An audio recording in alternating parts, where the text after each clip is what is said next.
The northernmost point in India is Indira Col and the southernmost point is known as Indira point. ये इंदिरा कोल नाम है, ये 1912 में एक ब्रिटिश ऑफिसर ने इसे दिया था। और इंदिरा गांधी से कोई लेना देना नहीं है। इंदिरा मीन्स शक्ति। ये दुर्गा का ही एक अवतार माना जाता है। और ये जो इंदिरा पॉइंट है, ये ग्रेट निकोबार आइलैंड का जो सदर्न मोस्ट पॉइंट है वो है। It is named after the former prime minister of India Indira Gandhi after her death. लेकिन जैसा कि हम सबको पता है कि ये जो पार्ट है Indira point, it is submerge in the water in the great tsunami. जब लास्ट टाइम सुनामी आया था उस टाइम पे ये पार्ट पानी के नीचे सबमर्ज हो गया है। But officially till now this is the southernmost point of our country, but the southernmost point of mainland is Kanyakumari. This place is the southernmost point of mainland of India. आगे बढ़ते हैं। India is located in the center of the world between East and the West Asia.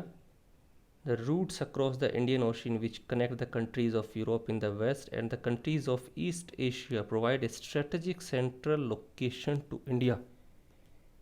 As we have already discussed in the first video lecture itself, कि India की जो situation है, जो locational advantage है, it not only proved beneficial in trade but also in cultural and political relations also. Even military के deployment के हिसाब से भी हमारी लोकेशन बहुत ज़बरदस्त है। And that's the reason that China is trying to encircle us. वो हमारे आसपास की सारी नेबर कंट्रीज़ को बहुत हैवीली पैसा दे रहा है, वहाँ पे अपने मिलिट्री बेस तैयार कर रहा है। बिकॉज चाइना को ये पता है कि location wise our location is far excellent than any other country which can challenge the supremacy of China in Asia. The Deccan Peninsula helps India to establish close contact with West Asia, Africa and Europe from the western coast and with Southeast and East Asia from the eastern coast. Class 6-7 की history में, ancient history में हमने देखा है कि ancient time period में Java, Sumatra, Bali, Lanka and Arabian traders, Morocco, इन सब कंट्रीज़ के साथ में हमारे रिलेशन थे। The ocean which is south of India given name Indian Ocean as no other country has a long coastal line on the Indian Ocean as India has. अब इसके पीछे भी एक थोड़ी सी कंट्रोवर्सी है। पाकिस्तान ने कई बार इंटरनेशनल फोरम से इस बात के लिए ऑब्जेक्शन रखा है कि किसी भी ओशन या किसी इंटरनेशनल वाटर बॉडीज़ का नाम, जो कि इंटरनेशनल वाटरीज या हाई सीज़ कहा जाता है, किसी पर्टिकुलर कंट्री के नाम पे नहीं हो सकता। लेकिन ये नाम ऐसा नहीं है कि हमें कुछ सम्मान देने के लिए दिया गया है, बट ये एंशियंट टाइम पीरियड से ही लोग इसे इस नाम से बुला रहे हैं, इंडियन ओशन, हिंद महासागर। क्योंकि पुराने ज़माने में दो ही मेन कंट्रीज़ थी जो इंटरनेशनल ट्रेड करती थी, एक्सपोर्ट्स करती थी, वो था चाइना एंड इंडिया। और इंडिया के आसपास होने की वजह से हम इसे इंडियन ओशन कहते हैं। The land route of India are much older than sea routes. Naturally ये होना ही है इन फॉर मैक्सिमम कंट्रीज़। जो लैंड रूट है, क्योंकि ये ईजियर होते हैं, land routes are easier to follow, और इतनी रिक्वायरमेंट नहीं होती, इतनी प्रैक्टिस नहीं करनी पड़ती। बट सी रूट को फॉलो करना मुश्किल होता है, but it's very hugely profitable task. देखिए, India is compromised of 28 states and 8 union territories and it share its boundary with Pakistan and Afghanistan in north west, China, Nepal, Bhutan in north, Myanmar and Bangladesh in east, and Sri Lanka and Maldives in south. अभी हम एक map देखते हैं। ये है country Pakistan, जो India का ही एक पार्ट था, और ये है बांग्लादेश। ये दोनों फॉर्मर इंडिया के बिफोर 1947, 14 अगस्त 1947 ये हमारा ही पार्ट हुआ करते थे। और पाकिस्तान के बारे में आपको पता ही है, हमारे ट्रेड रिलेशंस फिर भी ठीक हैं, बट पॉलिटिकल रिलेशंस बहुत ख़राब हैं। बांग्लादेश एक ऐसी कंट्री जिसके साथ हमारे रिलेशंस में उतार चढ़ाव हमेशा होता रहा है, लेकिन पिछले 10-12 साल से हमारा रिलेशन बहुत अच्छे हैं, except some river water related disputes and some border related disputes. Then Afghanistan का बॉर्डर इंडिया के नॉर्दर्न मोस्ट पार्ट में एक छोटे से हिस्से में टच करता है, but unfortunately this whole region which is also known as Aksai Chin is occupied either by the Pakistan or by the China। तो ये एरिया हमारे पास में अभी नहीं है। और अफ़गानिस्तान के साथ हमारे रिलेशन एक तरीके से देखा जाए तो प्लस में है, बहुत अच्छे हैं। यहाँ माइनस में है, यहाँ माइनस में है। देन चाइना के साथ हमारे ट्रेड रिलेशंस बहुत ज़्यादा अच्छे हैं, highly positive, but again political relations are negative. Nepal के साथ भी हमारे रिलेशंस में बहुत उतार चढ़ाव रहा है अंटिल 2007-8, जब तक वहाँ पे कॉन्स्टिट्यूशनल मोनार्की थी, फिर वो हटी, उसके बाद कुछ डेमोक्रेटिक गवर्नमेंट्स आई, हमारे रिलेशन ऑलमोस्ट अच्छे ही थे। But in the last few year due to China's influence toward Nepal,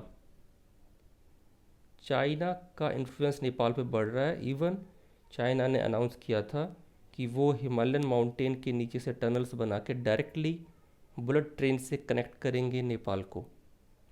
उसके बाद से हमारे रिलेशन थोड़े से नेगेटिव ही चल रहे हैं। देन श्रीलंका के साथ हमारे रिलेशन काफ़ी उतार चढ़ाव भरे रहे हैं due to because of this area, the northern part of Sri Lankan peninsula. यहाँ पे तमिल लोग रहते हैं, इंडियन तमिल्स एंड श्रीलंकन तमिल्स। और तमिल लोगों के साथ जो नेटिव श्रीलंकन सेंसिहलीज, उनके कई डेकेड्स तक बहुत सारे डिस्प्यूट्स चले थे, जिसके ऊपर एक कंप्लीट चैप्टर का कंप्लीट 2-3 सेक्शन है क्लास 10th में।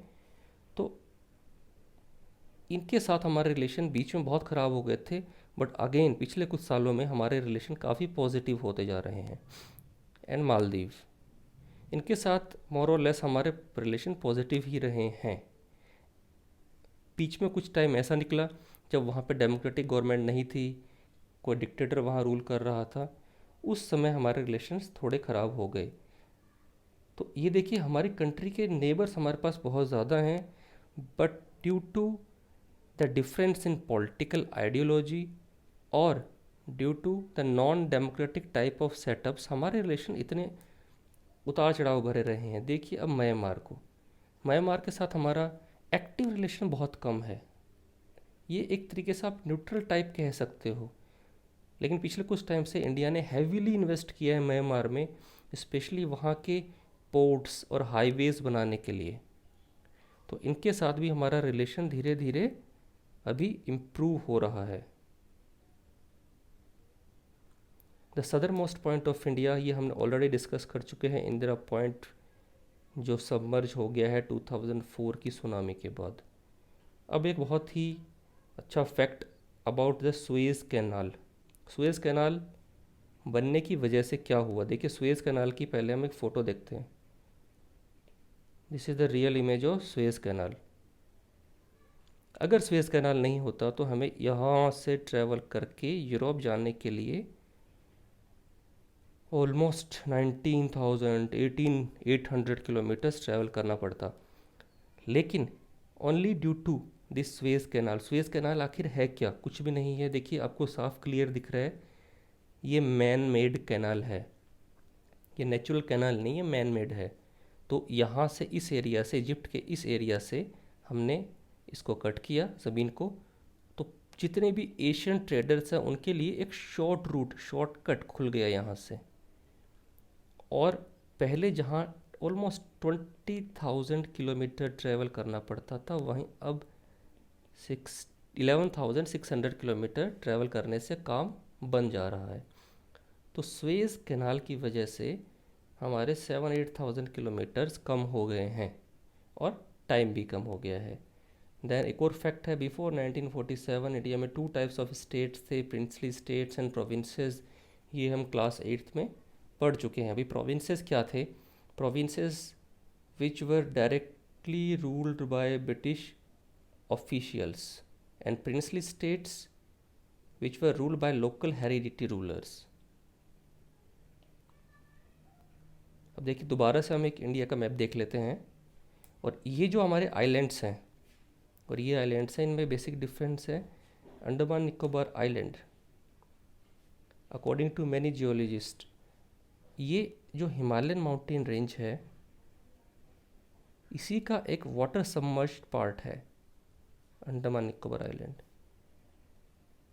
But Lakshadweep is totally different in its structure. Lakshadweep है, it is made up of coral. Coral क्या है? कोरल एक सी क्रिएचर, बहुत कलरफुल होता है। उसकी बॉडी में कैल्शियम, सोडियम बहुत ज़्यादा हाई लेवल में होता है। तो ये डेड बॉडीज़, ये जब मर जाते हैं कोरल्स, तो इनकी बॉडीज़ आपस में चिपक जाती हैं, and in hundreds of thousands of years ये डेड बॉडीज़ एक कंप्लीट आइलैंड का रूप ले लेती हैं। तो ये कोरल आइलैंड्स हैं। और अंडमान निकोबार को एज़ पर मैनी जियोलॉजिस्ट ये माना जाता है कि ये एक पार्ट है, सबमर्ज पार्ट है हिमालयन माउंटेन का। तो इसी के साथ हम इस वीडियो लेक्चर को यहीं ख़त्म करते हैं। Thank you.